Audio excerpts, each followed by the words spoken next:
So, hey there, everyone, and welcome to Outlaws, where we talk about building a life that actually fits, not just one that looks good on paper. I'm Shayla. And I'm Kate. And today we're going to dive into something that makes most professionals, especially lawyers like us, squirm uncomfortably. Yeah, we're talking about the chaos and the discomfort of the unknown, scary stuff. That weird and in-between space where you've let go of what was or might be thinking about letting go of what is, but really don't have any clue of what's next. So why does this feel so hard for people like us who are trained to have answers, make good decisions and never look messy? And maybe, just maybe, why sitting in that discomfort is exactly where the magic tends to happen. So grab a coffee, settle in, and let's see if we can get a bit more comfortable with not knowing.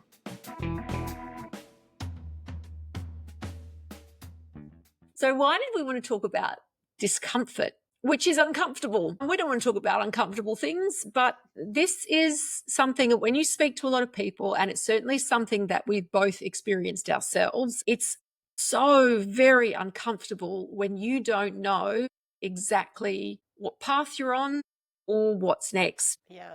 And I think we can just use present tense rather than past tense for that sentence that Right. both you and I are experiencing. Yeah. Well, that's true. Although I have just accepted a position and I'm excited and I think, I'm going to be kind of doing something I love in this one. But Yay, congratulations. I'm still uncomfortable because it's a new path, sort of. And there's things I want to do on this path that I think, okay, this is going to be uncomfortable. But so I don't think discomfort is ever something you completely get rid of. But certainly having sat in extreme discomfort for the last couple of years about letting go of where I had been and then trying to work out what I want and where I want to go and what I want to do with, I certainly don't want to say this last part of my career because I've still got many years to go, but it feels like, I'm not 20 anymore. This will shock you, Shayla.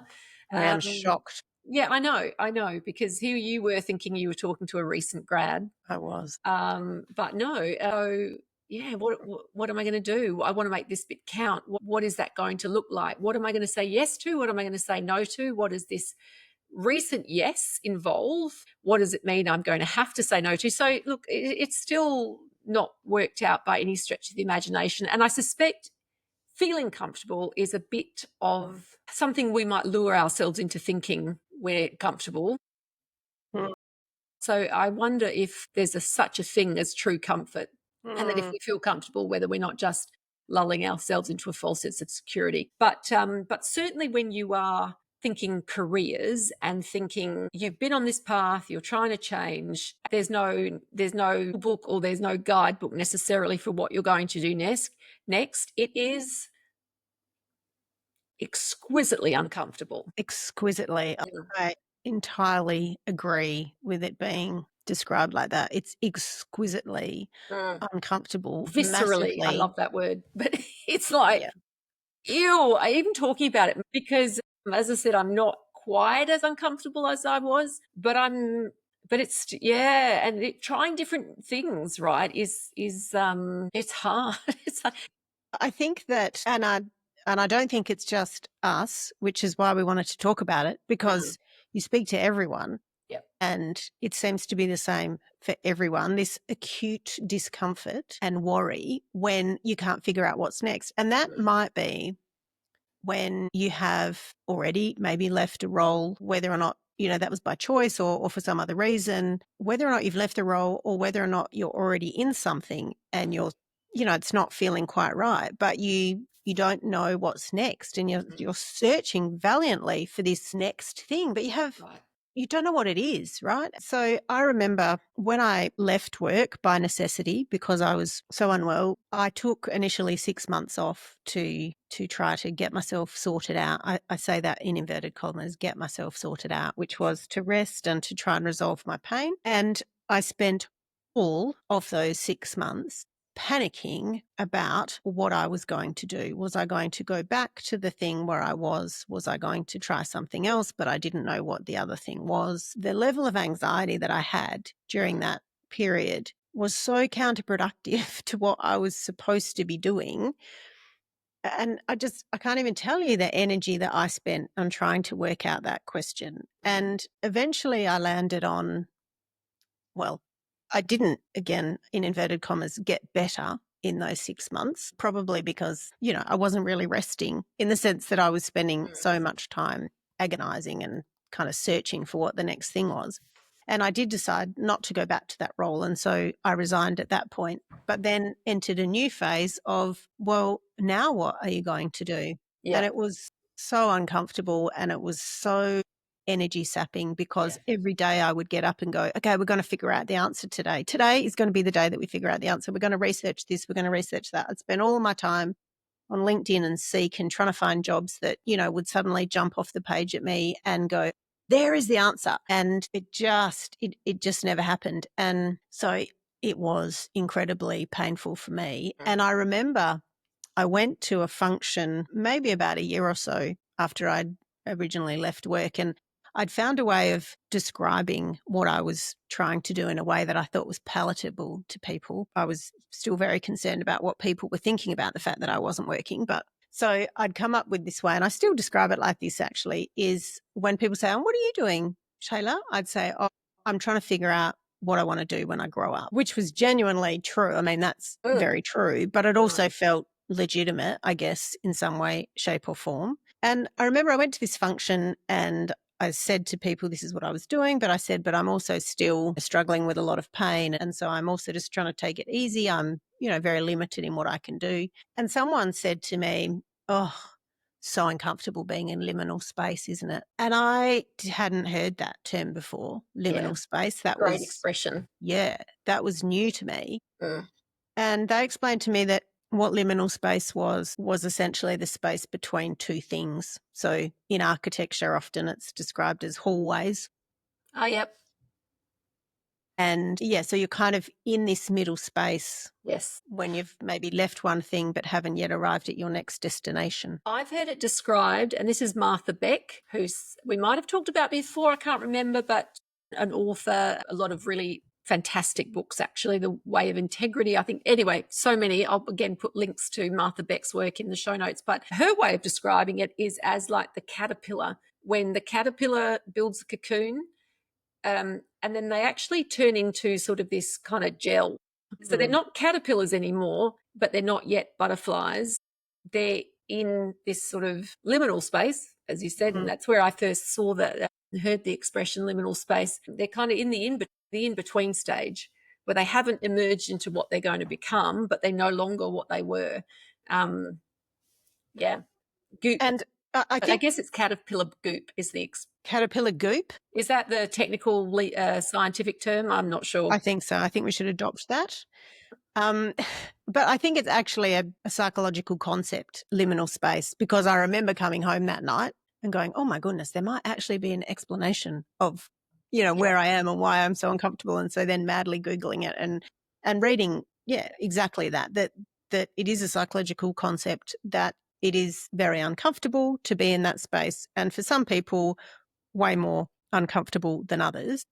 And professionals and certain professions are some of those people who find it incredibly difficult to be in liminal spaces. And that's because I think a lot of professions, they have been trained to solve problems.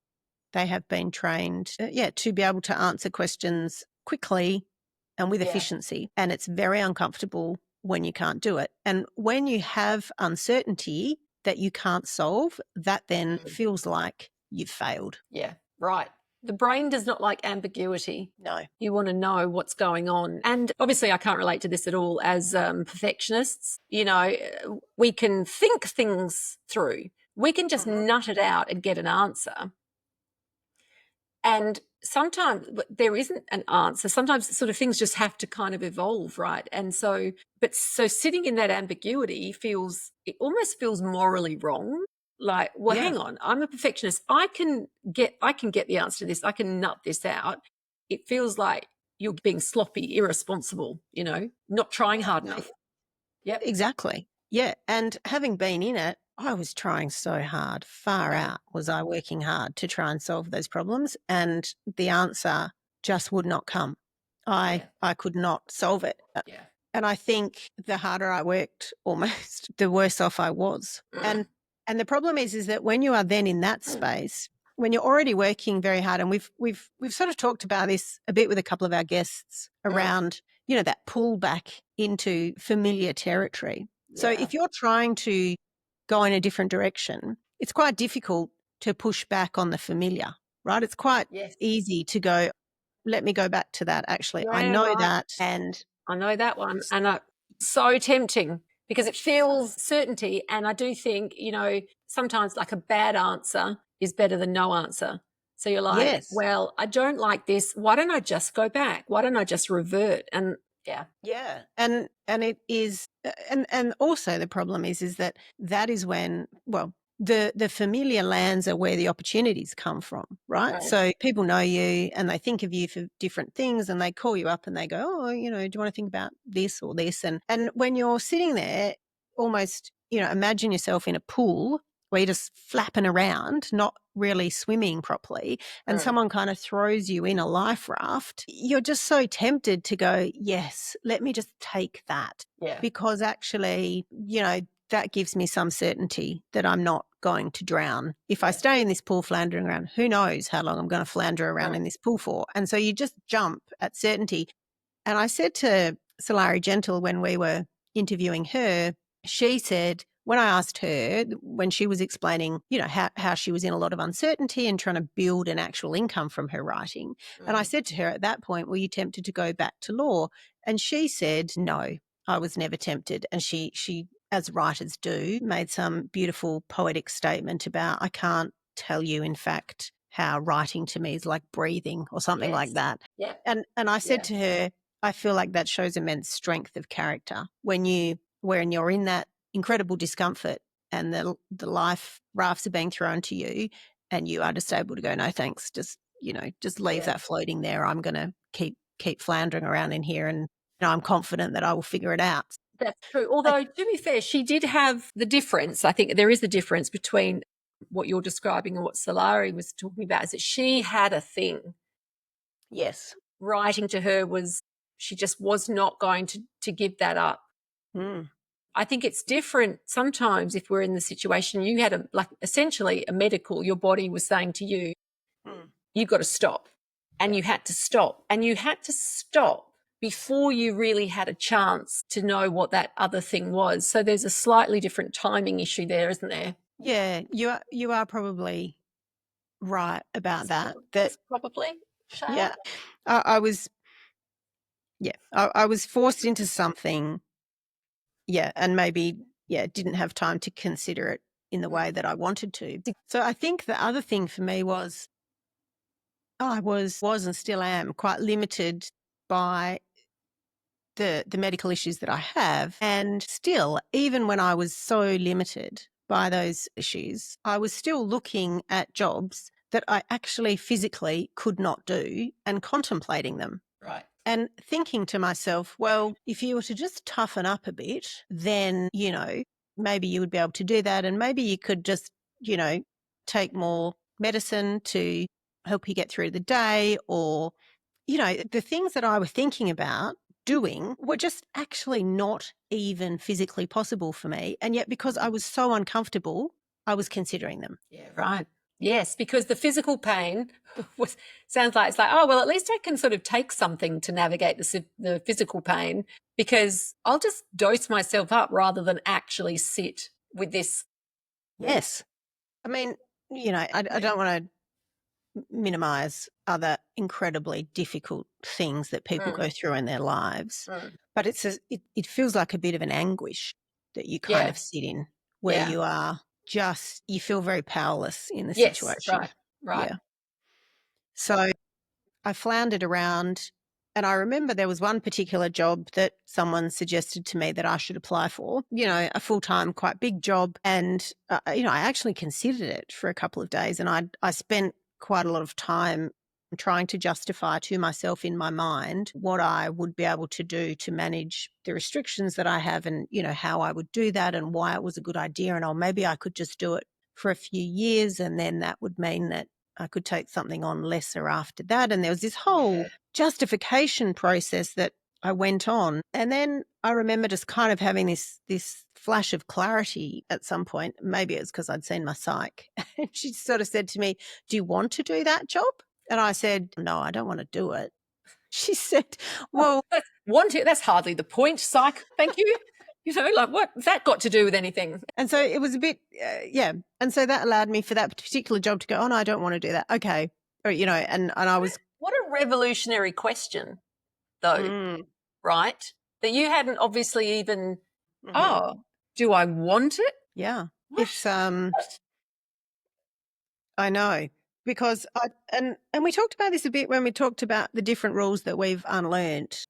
Because I was so caught up in, well, it's a step up the ladder and that's what I should do if I'm going in the right direction. Yeah. And so all of the things that were sort of, to me, negative or didn't fit or, whatever, they almost became they were relegated to a kind of irrelevant box, because I was so focused on whether I should do it. Yeah. And also, when you're in that uncertainty, you worry then, well, if I say no to this, is anything else going to come along? That's super scary, super scary. Yeah. Yeah. Yeah. So I think when I look back, it astounds me what things I was willing to consider to avoid the discomfort. And what we're prepared to relegate, like you say, what we're prepared to not consider whether we actually want to do it. Yeah. And do look, I'm going to quote someone called Shayla here. For people listening to the podcast, before we started this podcast, we had met maybe once or twice before, and then I contacted Shayla because I wanted some career guidance. You popped up on my LinkedIn and I thought, actually, no, I always liked that, Shayla. I bet you she'd be a good person to talk to about this liminal period, this kind of nutting out what I wanted. And you said, and I think this is so powerful, is that just because you could do it and you might be good at it doesn't mean you should. And I think that was something that I had never heard before. I think that notion that, well, you put it in a really good way, actually, because you said, look, for people who do their jobs well, being good at something isn't actually enough of a way to narrow things down, because actually you probably could do a really good job of that, but that doesn't mean you should do it. And so actually that was a really helpful thing that you said, because if you're diligent, that means that you'll probably be more than competent at everything you choose to do. So that's not a good measure of what you should be doing next. Yeah. And I think, I work with, like you, Kate, incredibly competent people. And, I recognize that not everyone has choices around how and when they can work, but those are the people that I work with. And they're very accomplished. And honestly, there's probably 10 jobs that they would be very capable of doing. Yeah. And so when one of those jobs happens to come up, and of course they go, oh, yeah, well, I could do that job. But you never go to the next step, which is that, do I want to do that job? Is that something that I actually want to do? Because it's tied up in all of those rules that we've absorbed at some point, that this is what we should do. So, yeah, I do always try and encourage people to say, yeah, just because you could do it doesn't mean that you should do it. Because for people who are trying to shift out of a career, or, maybe do something different or whatever, of course they can do their previous career or their previous job. Of course they can. But I guess what they often come to me about is that they feel like they might not necessarily want to stay in that career. So, yeah, you can't say to yourself, what job could I do? That's the wrong question. It's what job do I want to do? The other thing too, I think sometimes, is that when you're in something and you are good at it, it's really hard to change, because apart from anything else, one, you're going to have to sit through something very uncomfortable, which is that liminal space. The other thing too, though, is that anything new you do, you're new at it, right? By definition, brilliant. But there's always learning involved in anything you do that is new. And that's uncomfortable too for perfectionist types. But if you're not enjoying it, and again, it's to you that was like, oh, what a amazing question to ask. If that's the only thing that's missing, a lot of us will just go, well, that's not relevant. If I enjoy it, that's got nothing to do with it. Haven't even asked myself that question. I'm good at it and it's where I am. And it pays the bills, And it pays the you bills. know, like Right. that is a Very that is important. a massive, massive, and, you know, the cost of living is out of control Yeah. and people are, you know, up to their eyes in mortgage. Yeah. And so that's all you think about. Right. Why would you give that up to be uncomfortable and to know that whatever you start at next, you're going to probably suck at for a while because it's new? It's so human and understandable why people don't move. But look, and I think it gets back to what we have said before. In a perfect world, I think we probably listen to ourselves and can start to make incremental changes before it gets to the point where, you know, we're physically, you know, we're having the choices made for us. Yes.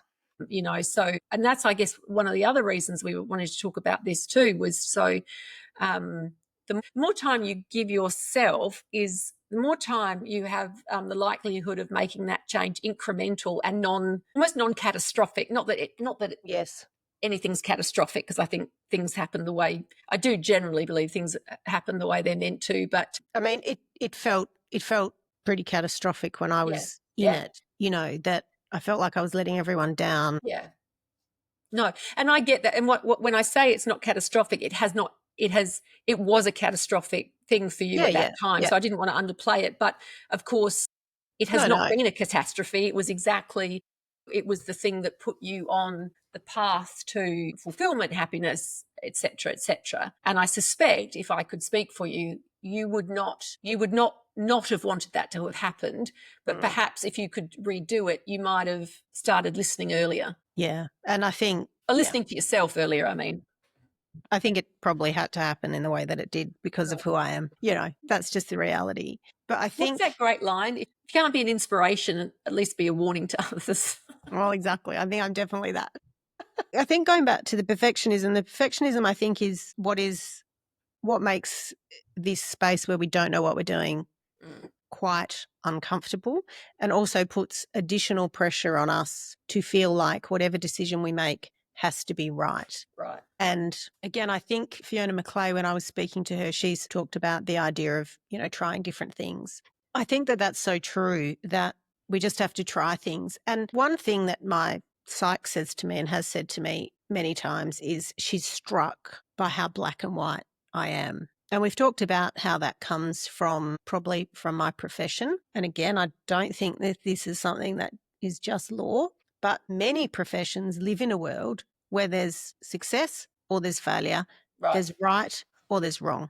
And it's very binary. And we can't even contemplate a grey. And so when we're thinking about what might come next, we put enormous pressure on ourselves that it absolutely has to be the right thing. And if it's not the right thing, then we have failed. And you talked about that a minute ago a bit when you're like, I'm conscious that it might be the last thing. And, you know, so you know, people put this pressure on themselves that it has to be right. And I can tell you, over the past 18 months, 2 years, I've tried a couple of things and they were pretty bad. I convinced myself that they were the right thing and I tried them out and they were not.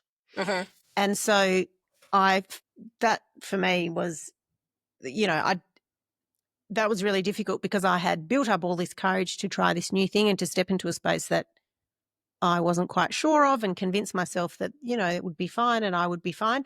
And then actually I said, actually, I'm out. But that felt like a failing because, you know, that thing of, well, I should have figured that out before I went into this. Before I And did why it. did I not do that? I should have figured that out before you Mm, even did it, really, is yeah. what you're saying. That Yeah. how can we make a mistake? I should have known that. I should have seen that coming. I should have realized. God, we're hard on ourselves, aren't we? And I don't just mean you and I Yeah. mean lots of Everyone. people think this way. This is what the whole reason why we're doing this podcast. And when I hear you talk about it, I think, oh, Shayla, how could you think? But I know I say that to myself all the time about Mm, things and recently an incident that happened, and I'm not even in the wrong. And I still thought, oh, I should have seen that coming. And I like, actually, no, that other person was just being a bit of a dick. Actually, just a bit of a dick. And you know what? I don't actually have to take any of the responsibility for that. That's just what happened. But it is that tempting still to go, I should have known, I should have realized, Yeah. I should have done this, this, and this to counteract that or whatever. But The pressure to get things right. And if we get it wrong, to then immediately put it in the fail basket rather Right. than the learning basket. We're just Mm. straight into the black fail basket. And Uh-huh. well, see, that's why I don't try things like that, because that's what happens, you know? And Mm. so it's a very black and white binary reaction, I think, that a lot of professionals have. And that's why I think people get stuck in that uncertainty for so long, because they're so terrified of making a decision that might be wrong. And I Yeah. remember I listened to a podcast at some point during that time, and it was a woman. I will try and dig it out because I actually really like the podcast. I think she was a professor at Stanford, or one of the big universities, and she was sort of a decision researcher or something like that. Anyway, she said she was on a podcast that I was listening to about making decisions, and she said words to the effect of, "Don't waste any time in trying to come to the right decision. Spend all of your time in making the decision right." And I was like, "Oh wow, that was a bit." That's a good one. Yeah, I really liked that, because she said we cannot know if our decisions are right or not. We spend inordinate amounts of time trying to think them through, like Mm. days, weeks, months, Yeah. sometimes years even, right? Trying to Uh-huh. think through decisions, whether or not they're right or not. And then we make it, and then we go down the path of, oh, was it right? Is this happening? Blah, blah, blah. What we should actually be doing is just going, pick one of those things, anyone, and give it a crack, Yeah. right? And then you invest all of your time in making it right. And I know, there's some caveats on that, right? You don't want to take a new job and then 2 weeks later go, oh, well, that wasn't the right thing. So, there needs to be a level of sensibleness, I suppose. Yeah, Is and that I a guess word? sometimes things have got to be tried out for a reasonable period of time before you can know. Yeah, I think Yeah, that's a good yeah. point. But I think that, yeah, we're just so caught up in this idea that the decision that we make has to be right. Whereas in fact, what it is that you'll make a decision and you'll try something out, and you will be informed then by what happens in that. So it might then become obvious to you. Yeah, I don't know. Maybe you felt like you did want to try a new direction in your career. So, this podcast, for example, we both felt as though this might be something that we wanted to try. And so we just decided quite quickly, it must be said, and without too much thinking about it, that Yes. we would Even give. less on my part, to be honest with you, because you said, do you want to? And I was like, okay, that sounds like fun. Yeah. Shayla's a cool chick. But we both decided, and I think we're both very clear of we're going to try it, Yeah. and we don't even have any expectations really of what may or may not come from it. And Right. if it doesn't work, we'll stop doing it. And if it Right. does work, we'll keep doing it. And Yeah. so it's fine, right? And whatever we learn, what we'll learn in that is, well, maybe we liked podcasting, or maybe we didn't like podcasting. Mm. And already I feel like I've learned some things as part of this, in that I actually love the creative process of editing the podcast, which I didn't think that I was going to like at all. And so the process, having made the decision, then the process has been an incredible learning Yeah. curve for me. And even if it crashes and burns and no one's listening to us, then there will be some things that I will have learned, which is that, I've really enjoyed the creative process. Mm. So I think we have to, one of the things I guess that I've learned is that I have to step out of that space where I say to myself, the next decision has to be the right decision, Yeah. because it actually doesn't. It really doesn't. It really doesn't. And I think learning, if I think too, I can't possibly relate to this. If you're going to be your own worst critic, that's the thing. Sometimes it's our own self flagellation, for want of a better expression. That can be the thing that puts us off trying something new, because we do that thing. It's like, damn it, I should have known. I should have known. But actually, no. So I think that let them theory that we talked about in a previous episode, we say it in relation to other people. What other people say, well, I wonder if we can use let them in relation to what we say to ourselves, negative self-talk.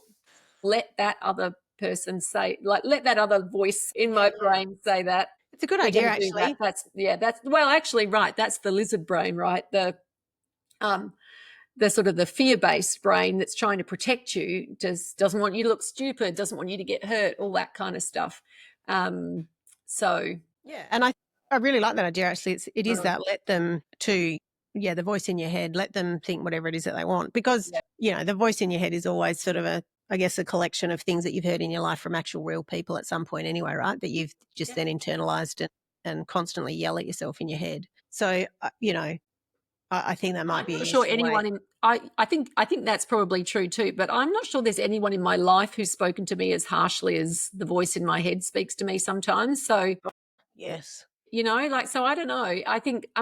Again, this is a Martha Beck concept as well, the concept of the purpose of that little voice, which is to protect us. So it's something in the brain that is trying to keep you safe. And so it's going to tell you not to do things because doing something is a risk. Doing something new puts you out there.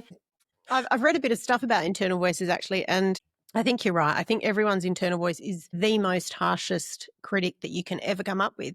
Yeah. And one thing that you can do to try to highlight how ridiculous your internal voice is and how much harsher it is than anything else that anyone else would ever say about you is by saying it out aloud. Right. And so when you hear it out aloud, it's that thing of, if I had a friend, or in fact, not even Right.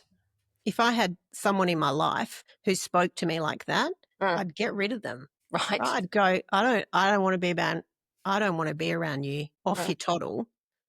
But we somehow put up with the internal voice speaking to us in the way that it does. It's awful. Yeah.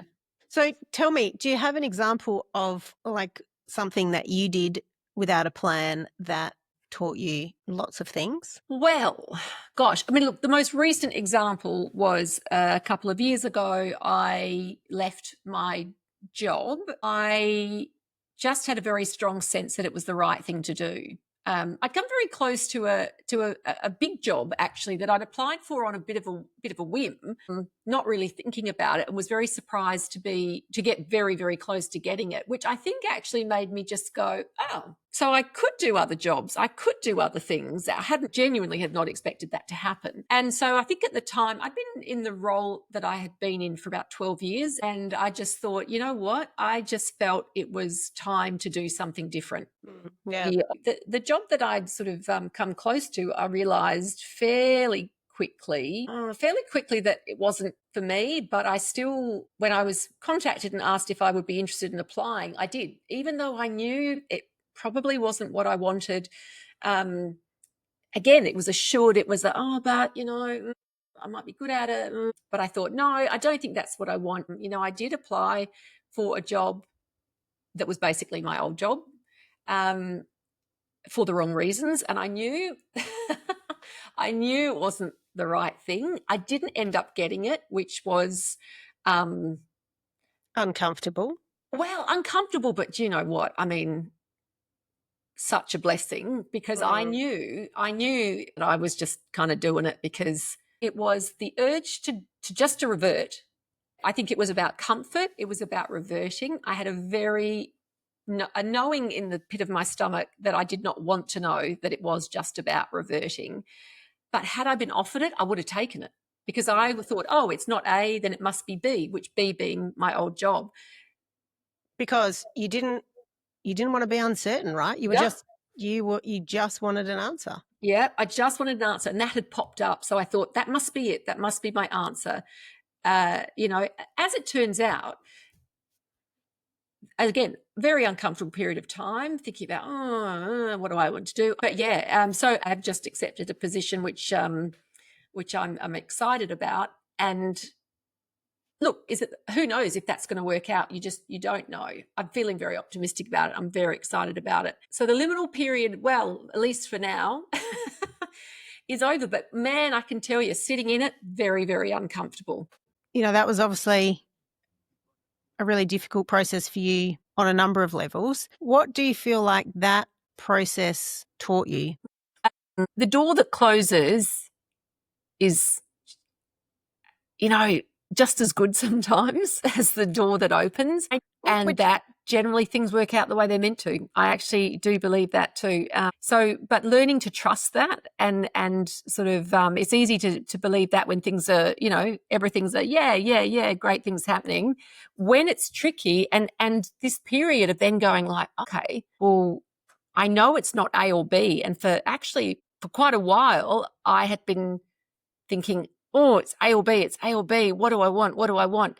And actually it was option C, and so None of the above. none of the above, right? So my brain was fixated on working out, and I knew that neither was really right. And so I was sort of locked in on those two. And then option C's arrived. But I learned that, that liminal period, that's the first time in my life, I think, truly I've sat uncomfortably in a liminal period. I was lucky enough to have some time away, a big trip that we planned quite a while ago. And then I wasn't focusing on the issue, and then the issue kind of solved itself. So the time I spent nutting it out wasn't helpful. The time I spent enjoying a long planned trip, we did a lot of walking, which I love doing, like hiking and stuff. And so the answer did eventually arrive, and that nutting it out was of no assistance whatsoever. It just meant that I used up a lot of energy that I could have used on something else, painting the second coat of the bathroom. It's been 6 months at least. Yeah, that was exactly, I think, the same experience for me. Yeah. The energy of trying to work it out.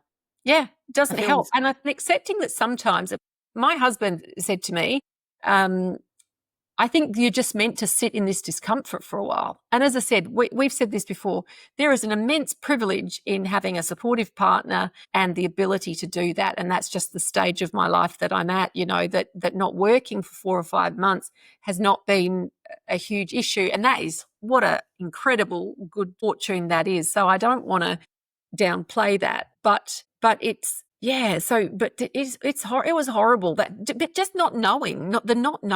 But I felt like in some ways it was important. And certainly I had the support from my husband saying there seems to be something important about this period where you're not knowing. If all it meant was that it got us chatting about stuff and starting this podcast, then maybe that's a good enough reason to sit through the discomfort. But but I think we're not just talking about the discomfort of, if you do end up in the situation that I was in where the decision was forced upon me, or your situation where, you made it yourself to take that time. But I think there's also people that are in careers who are feeling that discomfort and finding that quite uncomfortable, right? So, or, it might even be people that are studying.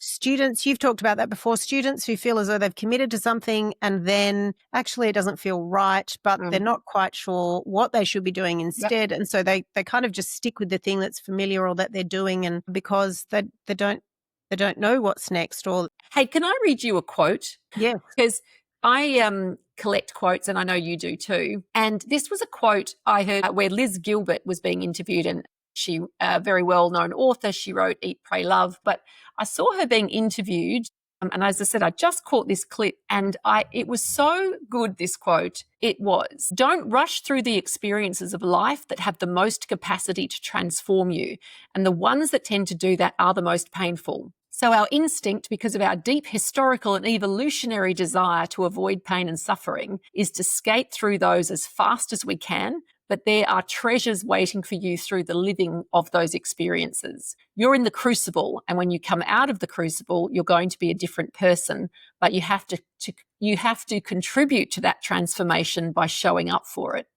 And that quote was so timely that I, have gone back to it, because I think, I kind of know I've got to sit through this, because the learning is in this. The learning is in sitting through the discomfort, and that whatever I go to next, I have to experience this, because I need to know that when I take a step into something, that I'm not going to be scared. I'm not going to just be running away from discomfort, that I've sat with it long enough to go, okay, well, this is what I, need to sort of lean into a bit, and then it's going to take as long as it's going to take. So I think there's something about that, but that I just love that quote. So yeah, it's a really great one.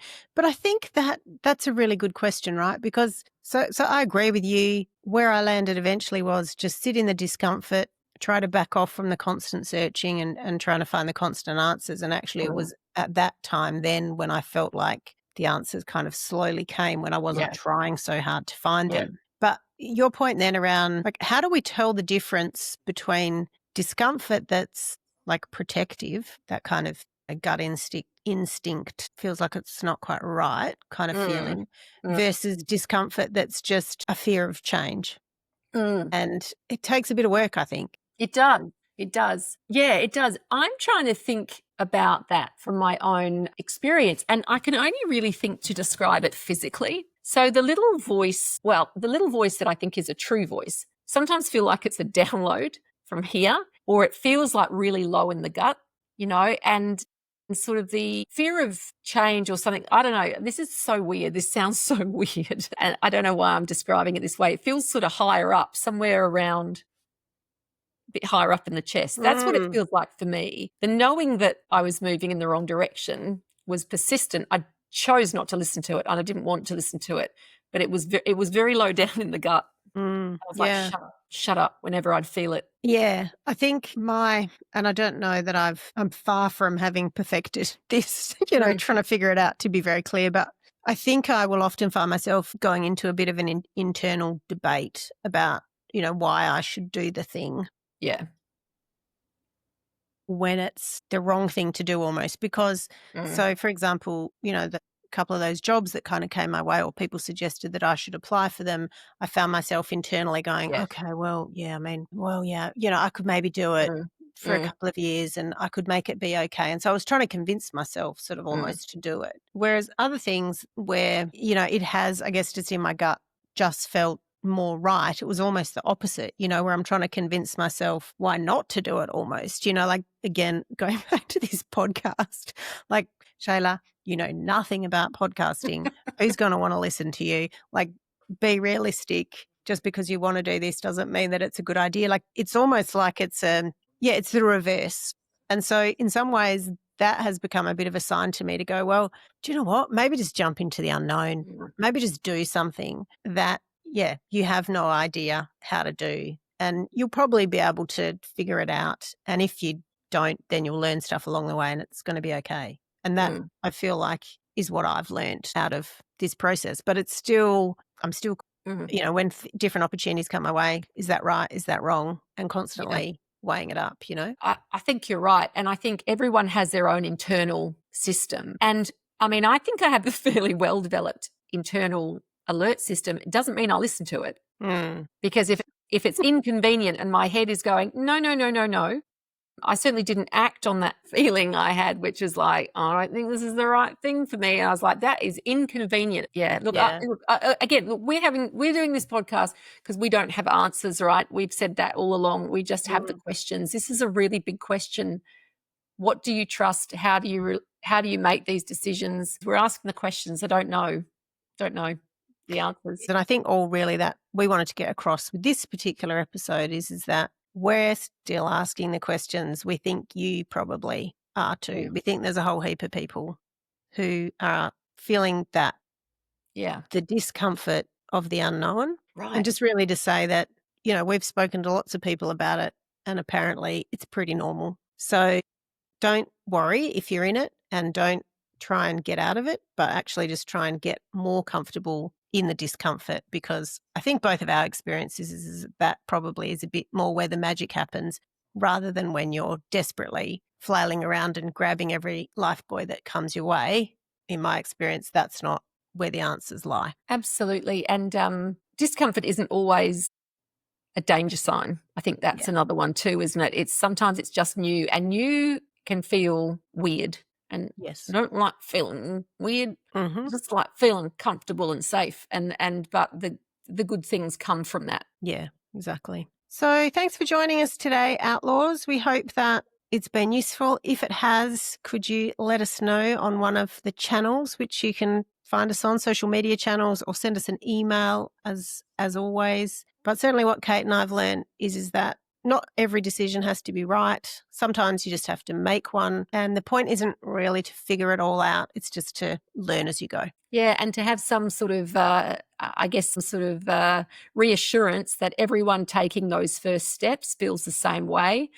We can learn our own kind of navigational guides, but it's all just learning as we go, isn't it? There's no answer to this one. It's just be brave as you give it a go as much as you can, and find people to cheer you on and hold your hand as you're doing it. Yep, Exactly. And that might be us. So if that sounds like it might be us, then come and hang with us in the Facebook group, or send this episode to a friend who might also be facing the same stuff and hang with them. So thanks so much for listening, Outlaws. Keep being brave, keep trying, and we'll see you next time. No doubt we'll still be trying to figure it out then. I think so. See you, everyone. Thanks for joining us. Bye. Thanks, Kate. Bye. Yeah.